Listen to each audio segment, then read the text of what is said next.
ulicho nacho kisikufanye kama unakuwa jaribu kwa wengine.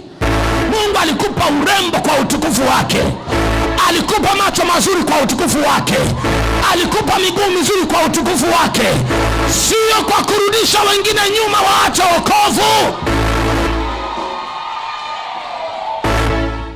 Mtu mzima unatoka nyumbani, kanguo kamebana mwili, kasuruali kamebana mwili, mwili wote unajidesign na uko natembea ndani kanisa. Toka, hatuhitaji watu kama wale. Vaa vizuri kanisani, vaa vizuri kanisani. Vaa vizuri kanisani.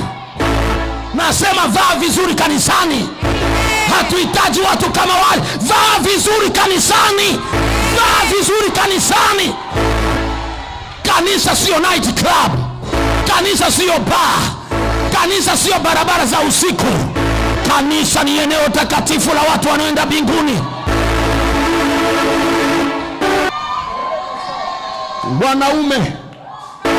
Wanaume wanavutiwa kwa kuona, wanawake wanavutiwa kwa kuguswa.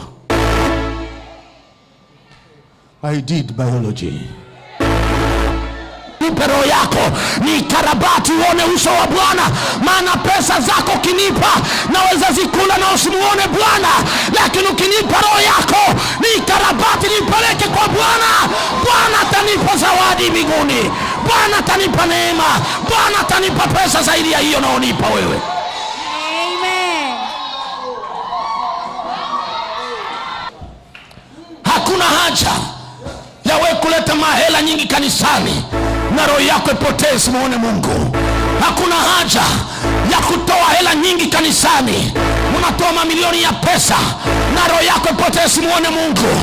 Roho yako ipone na hela zako pia zipone.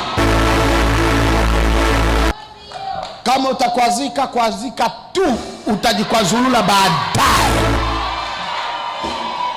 Ambia ukweli, kuna mtu Roho Mtakatifu iko anabadilisha maisha yake hapa. Na ukisikia unakwazika, ujue umeguswa sana na ujumbe huu ni wako. Ukisikia unaumia, ujue ujumbe huu ni wako. Kwazika zaidi, lakini maisha yako yabadilike. Siku moja muone Bwana. Amen. Hallelujah. Na ukikwazika utoke kanisani, enda saa hii. Bwana ataleta walio na nidhamu 10 wazuri kuliko wewe.